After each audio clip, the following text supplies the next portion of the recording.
30,000 rupees മുടക്കി ഏത് phone മേടിക്കണം എന്നും പറഞ്ഞ് ഡൗട്ട് അടിച്ച് നിൽക്കുകയാണെങ്കിൽ ഈ ഒരു വീഡിയോ വളരെ യൂസ്ഫുൾ ആയിരിക്കും. ഇന്ന് ഞാൻ കുറച്ച് ഫോൺസ് പറഞ്ഞുതരാം. ഫോൺസ് എന്ന് പറയുന്നത് 30K അകത്തുള്ള ഫോൺസ് ആണ്, അല്ലാതെ ബാങ്ക് ഓഫറൊക്കെ വെച്ച് 30K അകത്ത് മേടിക്കാൻ പറ്റും അങ്ങനെയൊന്നുമല്ല. നോർമലി ഈ ഫോൺസിൻ്റെയൊക്കെ പ്രൈസ് എന്ന് പറയുന്നത് 30,000 rupees തന്നെയാണ്.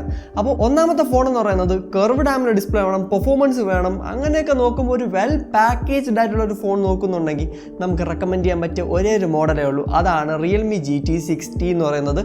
ഈ ഒരു ഡിവൈസിന്റെ ഏറ്റവും വലിയ സ്പെഷ്യാലിറ്റി എന്ന് പറയുന്നത് ഇതിന്റെ ബേസ് വേരിയന്റ് 31,000 rupeesന് ഇറങ്ങിയ ഒരു മോഡലാണ്. എന്നാൽ ഓഫർ ടൈമിന് ഞാൻ ഇതിന്റെ പ്രൈസ് 27,000-നും 26,000 rupeesനൊക്കെ കിടക്കുന്നത് കണ്ടിട്ടുണ്ട്. അതുപോലെ തന്നെയാണ് ഇപ്പോഴത്തെ പ്രൈസും അറൌണ്ട് ഒരു 30K ഒക്കെ മേടിക്കാൻ പറ്റും. ഇതിന്റെ ഡിസ്പ്ലേ നോക്കുകയാണെങ്കിൽ ഒരു കർവ്ഡ് ആംബുലൻസ് ഡിസ്പ്ലേ ആണ്. 6.72 ഇഞ്ചിന്റെ ഒരു കർവ്ഡ് ആംബുലൻസ് ഡിസ്പ്ലേ ആണ്. 120 Hz റീഫ്രഷ് റേറ്റ് കൊടുത്തിട്ടുണ്ട്. അത്യാവശ്യം നല്ല പാനലാണ് ഇവിടെ യൂസ് ചെയ്തിട്ടുള്ളത്. അപ്പോൾ ഇതിന്റെ പെർഫോമൻസ് ആയിട്ട് നോക്കുകയാണെങ്കിൽ നമുക്ക് സ്നാപ്ഡ്രാഗന്റെ 7+ Gen 3 ചിപ്സെറ്റ് ആണ്. ഒരു നോർമൽ ടാസ്ക് ചെയ്യാനും അത്യാവശ്യം ഗെയിമിംഗ് ചെയ്യാനൊക്കെ ഈ ഒരു ചിപ്സെറ്റ് അടിപൊളി തന്നെയാണ്. പിന്നെ 5500 mAh ബാറ്ററിയും 120 watts fast charging support ചെയ്യുന്നുണ്ട്. അതുപോലെ തന്നെയാണ് ഈ ഒരു ഫോണിൽ നോക്കുകയാണെങ്കിൽ നമുക്ക് 50 MP മെയിൻ സെൻസറും 8 MP അൾട്രാ വൈഡും കൊടുത്തിട്ടുണ്ട്. അതുപോലെ ഫ്രണ്ട് ക്യാമറ നോക്കുകയാണെങ്കിൽ 32 MP ഫ്രണ്ട് സെൽഫി ഷൂട്ടറും കൊടുത്തിട്ടുണ്ട്. പിന്നെ ഈ ഒരു ഫോൺ ഒരു പ്ലാസ്റ്റിക് ബിൽഡഡ് ഫോണാണ്, അതായത് ബാക്ക് സൈഡ് കംപ്ലീറ്റ്ലി പ്ലാസ്റ്റിക് ആണ്. ഗ്ലാസ് പോലെയൊക്കെ തോന്നുമെങ്കിലും കംപ്ലീറ്റ്ലി പ്ലാസ്റ്റിക് ആണ്. പിന്നെ ഇതിന്റെ ബേസ് വേരിയന്റ് ആയിട്ടുള്ള 128 GB നമുക്ക് UFS 3.1 സ്റ്റോറേജ് ആണ്. 256 GB തൊട്ട് UFS 4.0 സ്റ്റോറേജും കിട്ടുന്നുണ്ട്. അപ്പോൾ ഇതിന്റെ മെയിൻ നെഗറ്റീവ് എനിക്ക് പറയാനുള്ളത് ബാറ്ററി ലൈഫ് അത്ര കിടിലമല്ല. ഈ ഒരു ഫോണിനെക്കാട്ടും മച്ച് ബെറ്റർ ബാറ്ററി ലൈഫ് ഉള്ള ഫോൺസ് ഈ ഒരു പ്രൈസ് സെഗ്മെന്റിൽ അവൈലബിൾ ആണ്.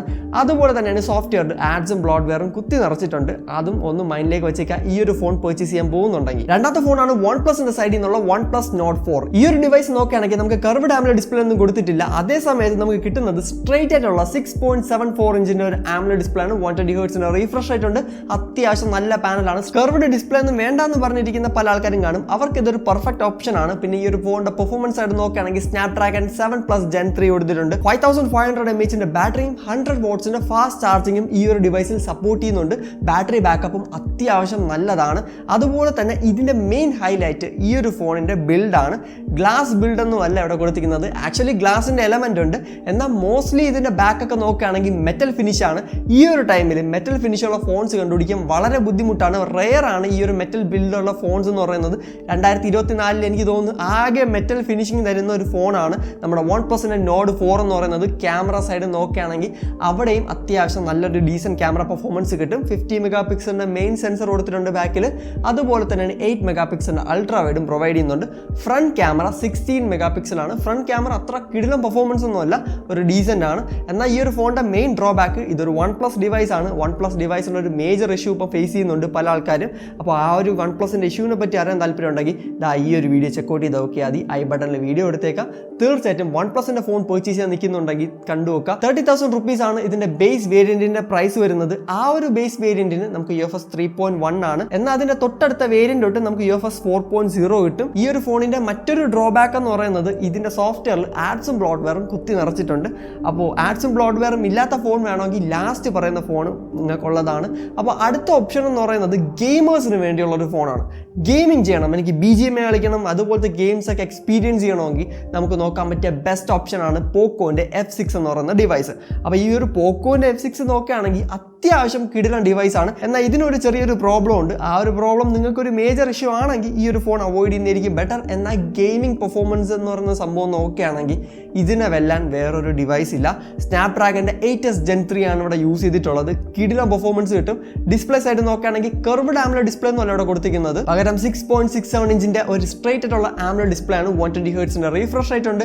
അത്യാവശ്യം ബാക്കി സ്പെസിഫിക്കേഷൻ ഒക്കെ ഇവിടെയും കൊടുത്തിട്ടുണ്ട്. പിന്നെ പോക്കോ F6നെ വെച്ച് Realme GT60നെ കമ്പയർ ചെയ്യുന്ന ഒരു വീഡിയോ ഉണ്ട്, തീർച്ചയായും ചെക്കൗട്ട് ചെയ്ത് നോക്കുക. ഐ ബട്ടണിൽ വീഡിയോ കൊടുത്തേക്കാം. അപ്പോൾ ഈ ഒരു ഫോണിന്റെ സ്പെസിഫിക്കേഷൻ ബാക്കി പറയാനാണെങ്കിൽ ഇതിന് 5000 mAh ബാറ്ററി 90 watts ഫാസ്റ്റ് ചാർജിങ്ങും പ്രൊവൈഡ് ചെയ്യുന്നുണ്ട്.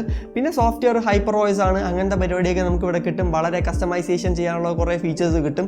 എന്നാൽ ആഡ്സും ബ്ലോഡ്വെയറും ഈ ഒരു ഫോണിലുണ്ട്. ക്യാമറ സൈഡ് നോക്കുകയാണെങ്കിൽ 50 MP മെയിൻ സെൻസറും 8 MP അൾട്രാ വൈഡും കിട്ടുന്നുണ്ട്. ഫ്രണ്ടിൽ നോക്കുകയാണെങ്കിൽ 20 MP സെൽഫി ഷൂട്ടറാണ് ഇവിടെ പ്രൊവൈഡ് ചെയ്തിട്ടുള്ളത്. അപ്പോൾ നെഗറ്റീവ്സ് എനിക്ക് മെയിനായിട്ട് പറയാനുള്ളത് ബാറ്ററി പെർഫോമൻസ് ഒട്ടും പോരാന്നാണ് പല ആൾക്കാരും പറയുന്നത്. ഇനിയൊരു പുതിയ അപ്ഡേറ്റ് വന്ന് ഇത് പോക്കോ ഫിക്സ് ചെയ്യുന്നവരെ ഇതിൻ്റെ ബാറ്ററി ബാക്കപ്പിനെ പറ്റി കിടിലം ബാറ്ററി എന്നൊന്നും പറയാൻ പറ്റത്തില്ല. കാരണം ഫോൺ ഇറങ്ങിയ സമയത്ത് അത്യാവശ്യം നല്ല ബാറ്ററി ആയിരുന്നു. എന്നാൽ ഇപ്പോൾ റീസെൻ്റ്ലി വന്ന പല അപ്ഡേറ്റിലും ഇതിൻ്റെ ബാറ്ററി ബാക്കപ്പ് ഡീഗ്രേഡ് ആയിട്ടുണ്ട്. അതൊഴിച്ച് നിർത്തിയ പെർഫോമൻസ് ഫോൺ വേണമെങ്കിൽ നല്ലൊരു ഓപ്ഷൻ തന്നെയാണ്. പിന്നെ വേറൊരു നെഗറ്റീവ് എന്ന് പറയുന്നത് ക്യാമറ പെർഫോമൻസും അത്രമാത്രം കിടുന്നൊന്നുമല്ല. ഗെയിമിംഗ് ഫോണാണ്, പ്രോപ്പർ ഗെയിമിംഗ് ഫോൺ വേണമെങ്കിൽ ഈ ഫോൺ തീർച്ചയായും ചെക്കൗട്ട് ചെയ്ത് നോക്കാം. പിന്നെ നമ്മുടെ ഈ ഒരു ചാനൽ ആദ്യമായിട്ടാണ് കാണുന്നെങ്കിൽ ഇപ്പോൾ തന്നെ സബ്സ്ക്രൈബ് ചെയ്യുക. കാരണം ഫോൺസിനെ പറ്റി ഫോൺ മൂസ് അല്ല, പിന്നെ വേറെ ആരും പറഞ്ഞു തരത്തില്ല, സബ്സ്ക്രൈബ് ചെയ്യുക. നെക്സ്റ്റ് ആണ്, എനിക്കിനി ഗെയിമിംഗ് പെർഫോമൻസ് ഒന്നും വേണ്ട, എന്നാൽ ക്യാമറ പെർഫോമൻസ് കിടിലായിരിക്കണം. അങ്ങനെ ഒരു ഫോൺ നോക്കുന്നുണ്ടെങ്കിൽ നമുക്ക് നോക്കാൻ പറ്റിയ ബെസ്റ്റ് ഓപ്ഷൻ ആണ് മോട്ടറോളയുടെ എഡ്ജ് 50 എന്ന് പറയുന്ന ഡിവൈസ്. എഡ്ജ് 50 പ്രോ അല്ല, എഡ്ജ് 50 പ്രോ എനിക്കറിയാം 31,000-32,000 റുപ്പീസ് ആവും.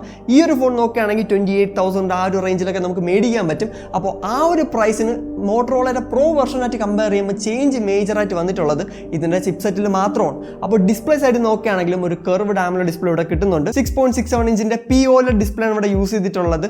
ചിപ്സെറ്റ് നോക്കുകയാണെങ്കിൽ സ്നാപ്ഡ്രാഗൺ 7S Gen 1 ആണ്. പെർഫോമൻസ് ഓറിയൻറ്റഡ് ഫോണല്ല. ഫസ്റ്റ് ഓഫ് ഓൾ പറയാം, ഇതൊരു ക്യാമറ സെൻട്രിക് ഫോണാണ്. എങ്കിലും കുറച്ചുകൂടെ ബെറ്റർ ചിപ്സെറ്റ് ഈ ഒരു പ്രൈസ് സെഗ്മെന്റിൽ ഓഫർ ചെയ്യായിരുന്നു. ഇതിന്റെ പെർഫോമൻസ് അത്ര കിടിലല്ല. പിന്നെ 5000 mAh ബാറ്ററിയും 68 വാട്ട്സിന്റെ ഫാസ്റ്റ് ചാർജിങ്ങും സപ്പോർട്ട് ചെയ്യുന്നുണ്ട്.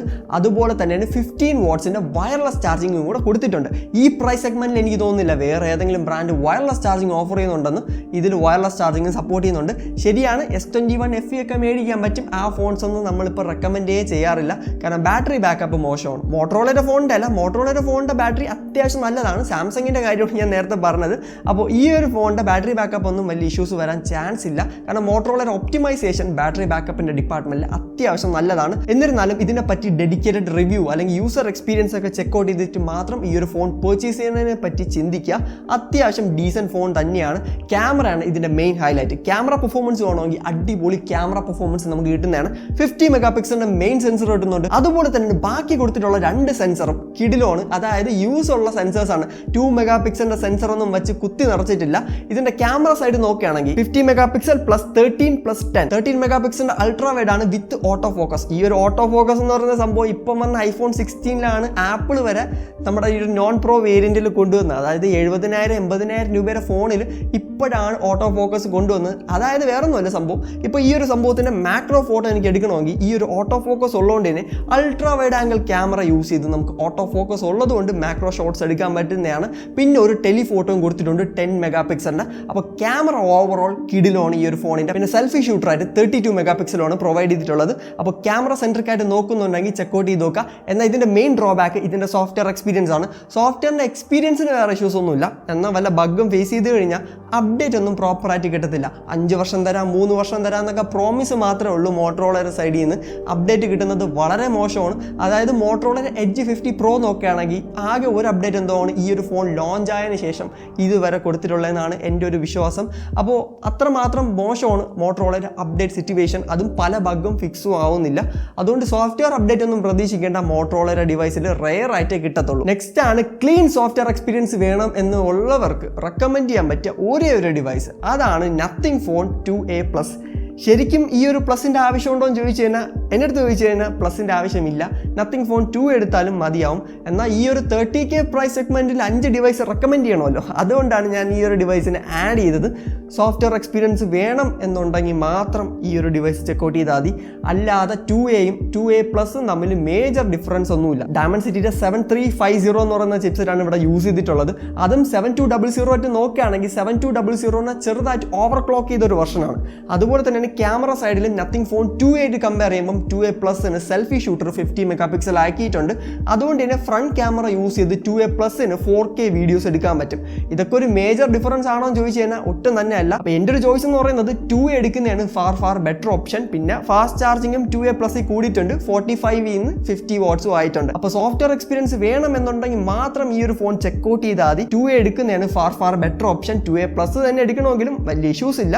പിന്നെ ഒരു കാര്യം എനിക്ക് പറയാനുള്ളത് 2A പ്ലസിന് 2Aൻ്റെ അത്ര ബാറ്ററി ലൈഫ് ഇല്ല. ബാറ്ററി MAH ഒക്കെ സെയിം ആണ് എങ്കിലും 2Aനാണ് കുറച്ചുകൂടെ ബാറ്ററി പെർഫോമൻസ് നല്ലതായിട്ടുള്ളത്. എനിക്ക് തോന്നുന്നു ഒപ്റ്റിമൈസ് ചെയ്യാനുള്ള ഒരു ടൈം വേണമായിരിക്കാം.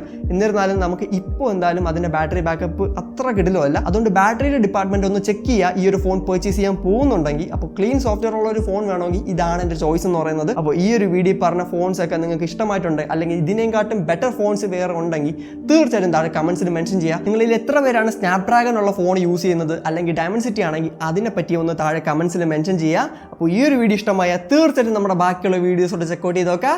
ദിസ് ഇസ് ഫോൺമോസ്. അടുത്ത വീഡിയോ കാണാം. Good by.